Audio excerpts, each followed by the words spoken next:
can be really rough.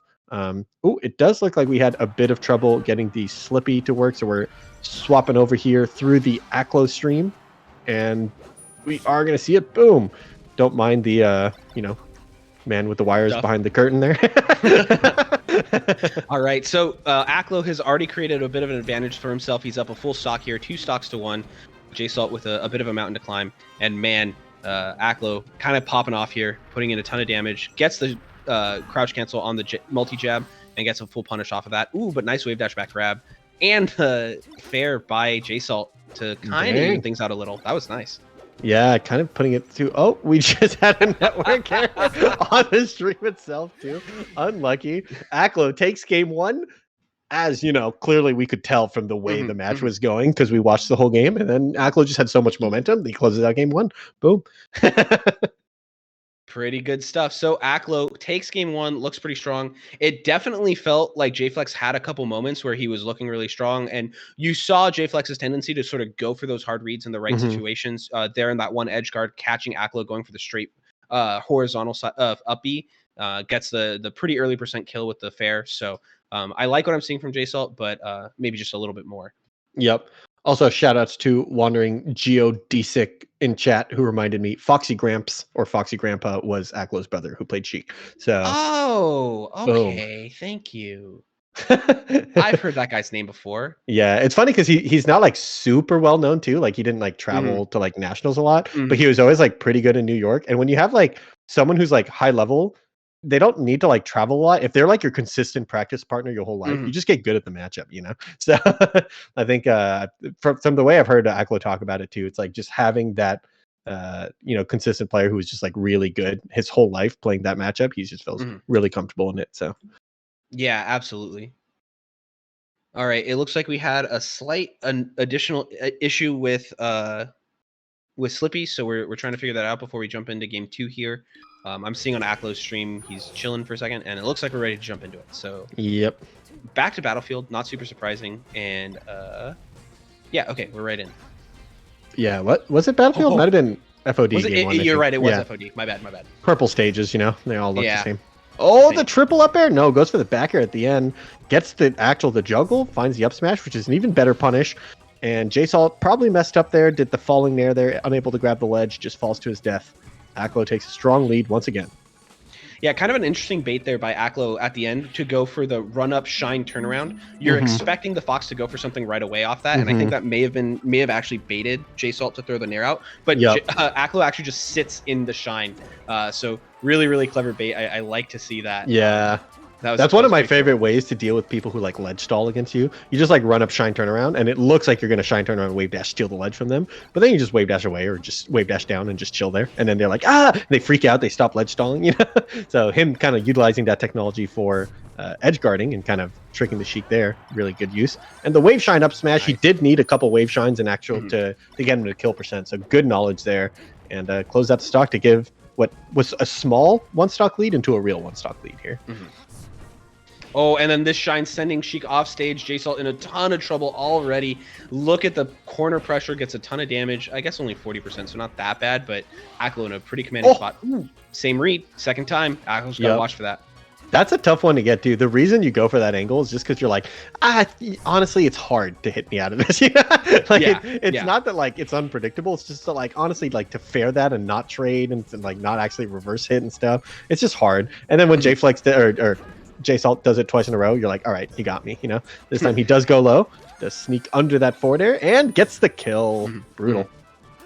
Yeah, JSalt definitely thinking, I'm going to punish you until you show me something else. And finally, Aklo does show something else and gets the utmost for it. That's always really important when you play those mix-ups. Yep. And it's also from Aklo's perspective, sometimes it's fine to just show the same thing until you fall behind.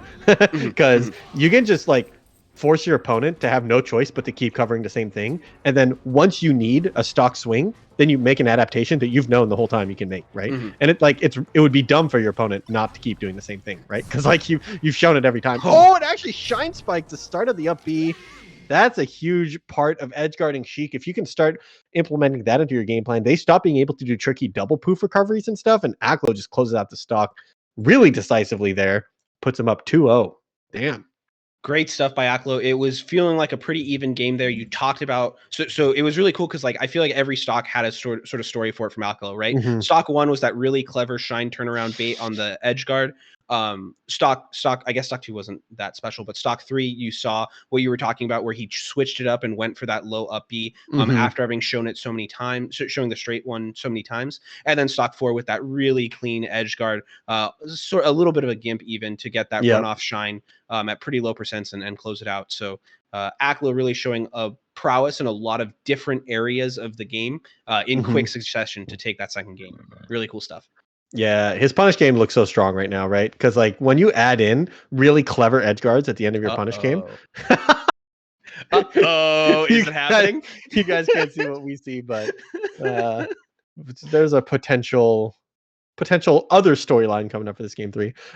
One thing, actually, no, never mind. I'm not going to talk about this yet. Well, let's just wait and see what happens game 3. What stage will he pick? You know, that's the interesting discussion that's going to happen here. Maybe it's going to be the stage pick. You know. I mean, any reason for Sheik not to just go back to Battlefield here? Yeah, no, I imagine not. So maybe the stage pick's not going to be the interesting thing. Any other picks that could be interesting? Yeah, so Aklo looking very strong right now. You can see the mind games as well as the clear practice and the willingness to play mix-ups. And I feel like those are like 3 aspects that, you know, once they become like clear points of your game plan, that's really when you've broken it into that top play. And yep, there it is. What we were sort of hinting at here. It is going to be the Link for game 3. You talked about how this could be a pretty rough matchup for Link. So we'll see if Aklo's got some tricks up his sleeve from practice with his brother. Yeah, I also wonder how much JSalt like knows the percents for the chain grab and the optimal follow-ups and stuff. Like I personally don't know if it works at 0, if it works at 60 and stuff like that, or if you have to go for that forward tilt afterwards. Regardless though, he seems in full control of neutral right now. And I like to joke that like one way that Link can get out of the chain grab is he just pulls a bomb and then lets himself get grabbed. And then at least you're not getting 0 to death because the bomb will explode eventually. Yeah. Oh, and there's another thing that Sheik is very strong with. The use of the downward angle needles really shuts down a lot of the low tier recoveries. I feel like Link has some of that issue as well. JSalt not able to close it out there. The grapple a little too strong, but yep, he has some mix-ups off the grapple. He can oh my god, he just beats the spot dodge there. Oh, and just closes it out outright. Doesn't even let him close the hook shot. But yeah, he has mix-ups. He can come up and then go left or come up and go right. And that's enough to kind of be like, do I ledge hop forward air? Do I ledge hop back air? And do I forward air just across the stage again? Or do I ledge dash afterwards? So if you haven't like labbed it out, it's actually kind of tricky to kill him. Like you're holding the ledge. He's like off the hook shot. And you know he has to come up and he can't sweet spot. But it's still tricky to close out the stock, right? So. Oh, and yeah, Aklo, he is a bit behind here, but a big combo coming out, getting us up to 90%. Oh my god, wait, it was still active. Are you kidding me? I'm actually angry. That's ridiculous. I literally couldn't figure it out. I was like, how do you have a hitbox? That's so dumb. That's so funny. The bomb launch into Nair into the basically last frame hit as Link was fully standing up. He was no longer swinging his foot in any way. And he just bonk. It looked like a... What do you call it? A lightning jacket from Ness? Oh, yeah, no, I was thinking footstool from like sure. Brawl or something where you can jump on people's heads. Okay. Yeah, JSalt definitely sort of playing for positional advantage here, right? Just maintaining center stage quite a bit. Aklo has sort of punished him for going into the corner quite a few times. So sort of makes sense. And yeah, JSalt able to find the fair across the stage for the second kill. Yep. So that's definitely the best way. Once you get enough percent, you don't have to play that mix-up anymore. Oh, going off stage. It almost looked like he was like threatening a gimp confidently. And then you're like, wait a second. You actually don't have anything here. He goes off stage and then just gets hit by the up B. And he's like, well, I mean, I knew though. Fine. Needle. Yeah, that needle was really clever to sort of cover the space in front without having to stick out a hurt box. I like that. Hold the up B. Super strong move, but Sheik kind of able to just slide down to the ledge. This time he's spacing out the ledge trapping with kind of forward air, a deceptively good move. And the short hop down air just waits out the spot dodge and finds a kill. Putting a bunch of bombs on the top platform. If Sheik wants one. No, she slaps it. She doesn't care. She slapped one so she could grab the other one, right? She didn't want to deal with there being 2 bombs around. I like that choice. There again, you see the sort of mix up there with the grapple hook. You get the needles on the up B, but couldn't find the spacing to get the back air. The up B sort of does protect a lot of space horizontally. Oh my god. Link's up air is probably his best move. It's one of the moves where like top tiers would like that move, you know? Like so whenever you can get Sheik above you, this is actually a pretty good position. Good recovery there, kind of bonks his head, drifts back, gets the up B, making it tricky for Sheik to get the closeout here. He's racking on quite a lot of damage here. Closing the gap before he goes into a last stock situation here. Suddenly it's looking pretty doable. Ooh, the Nair out of shield. Pretty nice from Sheik. We talked about how that's a really strong option in every matchup, and Link is no exception. He's not going to have much to challenge that. If he touches the shield, he's going to get hit by it. So, oh, he finds the Nair to close it out. We're actually just dead even here going into last stock. So good work here by Aklo to sort of close out the gap, but we'll see where we go from here. There's the rapid jab again, but this time Sheik's able to punish. Finds a grab, a raw turnaround grab here. Goes for the read, kind of have to. Doesn't quite find it. Would have had big damage with it. Kind of just trading stray hits right here. I feel like Link kind of turns the game into chaos sometimes. He either puts bomb everywhere and then like you guys both have to deal with them, or he's just like slowing the game down in a weird pace and you're just like not used to it with like these nairs and forward airs that you're just like, oh, I'm not used to dealing with hitboxes from these angles and stuff like that. Sheik, however, is able to find a conversion here. The falling down air doesn't get punished. This might be curtains though. No, he dodges the needles.